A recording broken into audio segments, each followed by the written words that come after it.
हाँ रेडी। आइए हम आप लोगों को दिखाएंगे हाइड्रोकार्बन।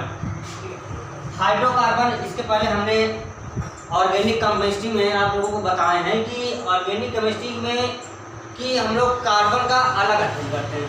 क्यों अलग अध्ययन करते हैं, ये भी एक सवाल है कि कार्बनिक रसायन और अकार्बनिक और फिजिकल, इन तीनों को हम अलग अलग स्थानों पर क्यों अध्ययन करते हैं। तो हम बात करें केवल कार्बनिक रसायन की, जिसमें से हम हाइड्रोकार्बन का आपका टॉपिक है। तो आइए हम देखते हैं कि हाइड्रोकार्बन आखिर होते क्या हैं। देखिए हाइड्रोकार्बन, हाइड्रो का मतलब क्या होता है, देखिए ये आपको बहुत कम मीनिंग मिलेगी। वाटर, कार्बन का मतलब कार्बन एलिमेंट्स, ठीक है। Presence of body in carbon with water,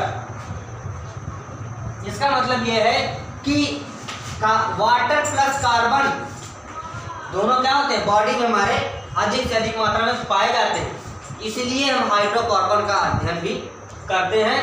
ये हो गया हमारा हाइड्रोकार्बन। कहीं बात भी यदि अगर आपको हाइड्रो अगर दिख जाता है तो हाइड्रो का मतलब होता है क्या, कार्बन।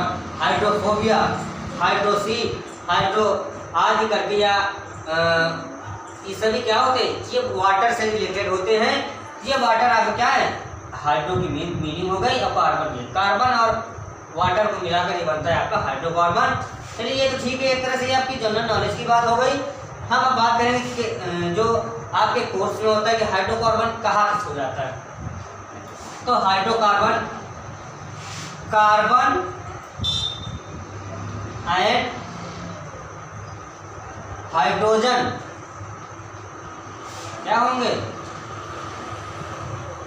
Makes hydrocarbon. कार्बन और हाइड्रोजन से बने यौगिकों को हम क्या कहते हैं, हाइड्रोकार्बन। फिर से एक बार, कार्बन और हाइड्रोजन से बने, अब बनेगा तो क्या बनेगा वो भी होता है भाई। यदि अगर एक एलिमेंट है, एक एलिमेंट में आप यौगिक नहीं बना सकते, क्योंकि यौगिक की परिभाषा होती है, कंपाउंड की परिभाषा ये होती है कि दो या दो से अधिक जब एलिमेंट्स आपस में अटैच होंगे, जब मिलेंगे तभी वो हमारा क्या होगा, यौगिक बनेगा। जैसे Na होता है और Cl, ये आपकी इनऑर्गेनिक केमिस्ट्री है।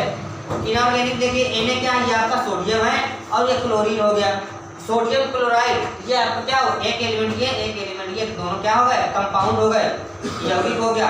इसी तरह यहाँ पास है एक कार्बन है और एक हाइड्रोजन है, दोनों मिलाकर क्या हुआ, हाइड्रोजन और कार्बन, ये हाइड्रोकार्बन हुआ। अब हम इनकी वैलेंसी की बात करेंगे कि आखिर हम कार्बन को कितने हाइड्रोजन के साथ अटैच करेंगे। भाई कार्बन तो एक दिखता है, हाइड्रोजन एक दिखता है, तो यहाँ पास ये क्या है, अभी गलत है, इनकी वैलेंसी पूर्ण नहीं है।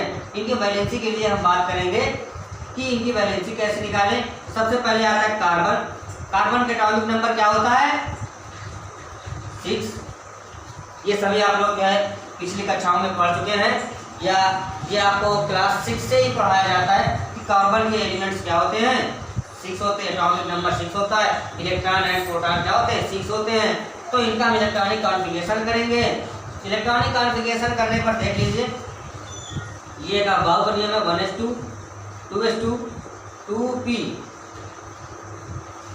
2 2 4 2 6 6 है ना, 6 ये हो गए। अब यहाँ पर देखिए ये 2 हो गए और ये क्या है 2 2 4 हो गए। देखिए यहाँ पास ये S के हम कॉलम बनाएंगे प्लस 2 इलेक्ट्रॉन, ये S के बनाएंगे और ये P के भी बनाएंगे। P के कितने होते हैं, 3 होते हैं, यहाँ पास 2 है। अब देखिए यहाँ पास एक ये फुल फील है और ये क्या है, हाफ फील है। अब एक फुल फील्ड है एक हाफ फील्ड है, इसका मतलब है कि कोई इलेक्ट्रॉन क्या होंगे, एक से दूसरी तरफ ट्रांसफरेंट करेंगे, ट्रांसफर होंगे। तो ये वाला इलेक्ट्रॉन क्या करता है, यहाँ पास आके ट्रांसफर कर देता है, ठीक है। तो इस तरह से ये क्या होंगे, यहाँ से हटकर यहाँ आ जाता है और ये क्या होते हैं, इनकी वैलेंसी सब सिंगल हो जाती है। तो इस तरह से ये आपकी वैलेंसी से हट जाते हैं। ये आपकी देखिए अब हाफ फील्ड ये भी हो गया, हाफ फील्ड ये भी हो गया। तो इस तरह से दोनों हाफ फील्ड हो गए। अब हाफ फील्ड के साथ साथ देख लीजिए क्या दिख रहा है आपको? हाफ फील्ड दिख रहा है ना। तो ये हम कार्बन लगाएंगे, कार्बन के साथ साथ देखो आपको चार के चारों क्या दिख रहे हैं? हाफ फील्ड दिख रहे हैं। अभी इसके पहले क्या था? यहाँ पास बना था और ये नहीं था। इसका मतलब ये था कि एक फुल फील्ड था और एक क्या था? हाफ फील्ड था। तो हमको क्या करना है कि दोनों या तो फुल फील्ड हो जाए या फिर हाफ फील्ड हो जाए। ये इस तरह हाफ फील्ड करने पर या इलेक्ट्रॉन का ये आपस में आदान प्रदान करते हैं। इस तरह से ये सिंगल सिंगल करके हो जाते हैं। इनके इलेक्ट्रॉन क्या होते हैं? ये सिंगल लग जाते हैं। ठीक है, ये चार हो गए। तो हम बात करेंगे कि कार्बन की वैलेंसी। तो कार्बन की वैलेंसी भी क्या कितनी होती है? 4।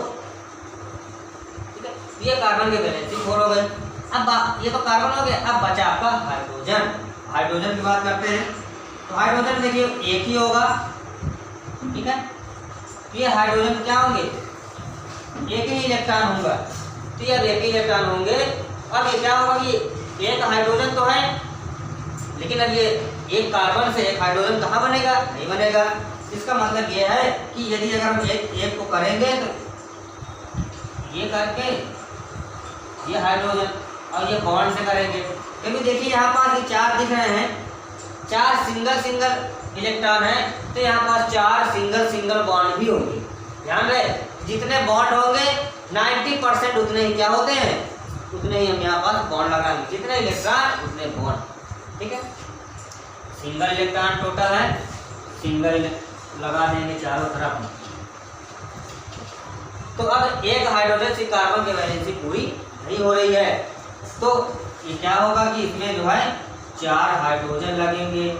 एक कार्बन की वैलेंसी कितने हाइड्रोजन से? 4 हाइड्रोजन से। ये अब इस तरह में देखिए इनकी शक्ति क्या होती है? वैलेंसियां पूरी होती है। ठीक है, ये देखिए 1 2 3 4 5 6 7 8 इस तरह से ये कार्बन की पूरी क्या हो गई? वैलेंसी पूरी हो गई। और हाइड्रोजन की भी यहाँ पास वैलेंसी पूरी हो गई। देखिए हाइड्रोजन ये देखिए 2, क्योंकि एक हाइड्रोजन कितना बनाना चाहेगा? या तो वो 0 बना ले या तो फिर वो अपना जो सेल होती है वो पूर्ण कर ले, कंप्लीट कर ले। कंप्लीट करने के लिए ये 2 बना लेता है और ये कंप्लीट करने के लिए ये सब क्या होते हैं? फिल हो जाते हैं। इस तरह में क्या होते हैं? ये कार्बन की संयोजकता हो जाती है। इससे क्या होता है कि कार्बन के कितने हाइड्रोजन बने लगेंगे? कार्बन के साथ 4। ये आपके जो है होगा ये आपके कार्बन के साथ 4 हाइड्रोजन का ग्रुप हो गया कि हाँ कार्बन के साथ कितने हाइड्रोजन लगेंगे। और भी ध्यान दीजिएगा और याद में रखिएगा कि कहीं भी कार्बन के साथ यदि अगर 3 हाइड्रोजन लगा है, इसका मतलब ये अभी इनकम्प्लीट है। इसके बाद इधर अभी क्या है? कोई एलिमेंट या तो हाइड्रोजन है या तो अदर एलिमेंट्स हैं, वो क्या है? अटैच होंगे या होने के लिए बाकी है, या हम कर सकते हैं। इसलिए यहाँ पास जो है खाली होगा, तभी ये 3 होगा। ठीक है, जैसे ये CH3 यहाँ पास जैसे मान लेते हैं OH लग जाए, या क्या होगा? CH3 OH या आपको मेथिल एल्कोहल। इसका मतलब यहाँ पास क्या है? ये एल्कोहल ग्रुप क्या है? आपका ये अटैच है, इसलिए यहाँ पास एक हाइड्रोजन लेस हो गया। जितने हाइड्रोजन लेस करेंगे उतने ही हम यहाँ पास एलिमेंट लगा देंगे। ठीक है, ये तो बात हो गई कार्बन की कि कार्बन जो है हाइड्रोकार्बन की वैलेंसी कितनी होगी और क्यों कार्बन के साथ हाइड्रोजन होंगे। अब आते हैं इसी में। तो हाइड्रोकार्बन के देखिए 2 भाग मेन होते हैं। नंबर फर्स्ट होता है सैचुरेटेड और नंबर सेकंड होता है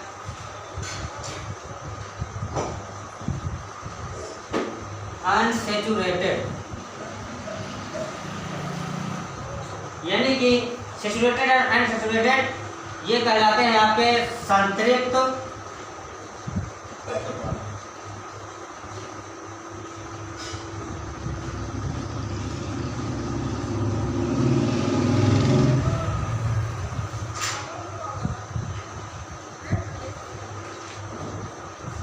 संतृप्त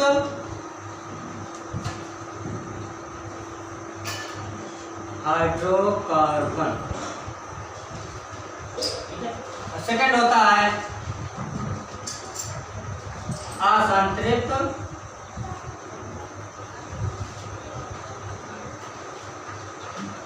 हाइड्रोकार्बन। ठीक है, संतृप्त और असंतृप्त हाइड्रोकार्बन, देखिए नाम से ही आपको पता चलता है कि हाइड्रोकार्बन यानी कि हाइड्रोकार्बन है, ये कार्बन और हाइड्रोजन से बने यौगिक हैं। तो असंतृप्त हाइड्रोकार्बन में हो गए संतृप्त। देखिए यहाँ पर शॉर्टकट में लिख देते हैं संतृप्त ये और असंतृप्त में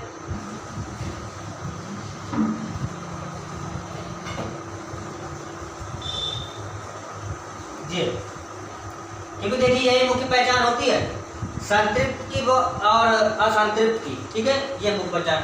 तो इसकी परिभाषा ऐसे करेंगे कि वे हाइड्रोकार्बन, ये हाइड्रोकार्बन और संतृप्त को हमें बताना है परिभाषा। वे हाइड्रोकार्बन जिसमें कार्बन कार्बन के मध्य सिंगल बॉन्ड होते हैं, सिंगल बॉन्ड होते हैं, उन्हें क्या कहते हैं? संतृप्त हाइड्रोकार्बन। फिर से एक बार, वे हाइड्रोकार्बन या ऐसे हाइड्रोकार्बनिक यौगिक जिसमें कार्बन कार्बन के मध्य सिंगल बॉन्ड होते हैं, एकल बंध होते हैं, उन्हें हम कहते हैं संतृप्त हाइड्रोकार्बन। और इनका सामान्य सूत्र होता है CnH2n+2। ये इनका क्या होता है? जनरल फार्मूला होता है CnH2n+2, यानी कि कह सकते हैं इसको एक और नाम से एल्केन। ठीक है, तो ऐसे हाइड्रोकार्बनिक यौगिक जिनमें कार्बन कार्बन परमाणु के बीच सिंगल बॉन्ड या एकल बॉन्ड होते हैं, उन्हें हम कहते हैं संतृप्त हाइड्रोकार्बन। और असंतृप्त हो गई कि ऐसे हाइड्रोकार्बनिक यौगिक जिनमें कार्बन कार्बन के बीच डबल बॉन्ड या फिर सिंगल बॉन्ड होंगे, डबल बॉन्ड या ट्रिपल बॉन्ड होंगे, तो उन्हें हम कहेंगे असंतृप्त hydrocarbon, unsaturated hydrocarbon. Carbon carbon के बीच डबल बॉन्ड या फिर ट्रिपल बॉन्ड आ जाते हैं, तो उन्हें हम कहते हैं असंतृप्त हाइड्रोकार्बन। इसे ऐसे हाइड्रोकार्बन जिनमें कार्बन कार्बन परमाणु के बीच डबल बॉन्ड यानी कि युग्म बंध, ट्रिपल बॉन्ड यानी कि त्रिक बंध होते हैं या पाए जाते हैं, तो उनको हम कहते हैं असंतृप्त हाइड्रोकार्बन। फिर से एक बार आइए, क्योंकि हम आपको इसकी परिभाषा को याद करा देना चाहते हैं।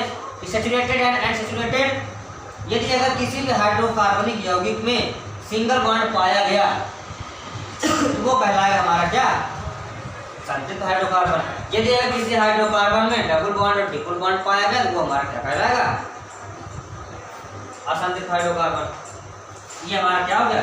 संतृप्त हाइड्रोकार्बन। और ये असंतृप्त हाइड्रोकार्बन। संतृप्त हाइड्रोकार्बन में एल्केन होता है और असंतृप्त हाइड्रोकार्बन में क्या होता है? एल्कीन एंड एल्काइन, जिनका जनरल फार्मूला होता है CnH2n, एक होता है CnH2n-2। ठीक है, ये एक तरह से क्या होते हैं? आपके जनरल फार्मूला भी होते हैं। और ये पहचान हो गई संतृप्त और असंतृप्त की पहचान। इसीलिए किसी यौगिक में अभी आपको इसी के नेक्स्ट वीडियो में हम देंगे कि वो कार्बनिक समूह या क्रियात्मक समूह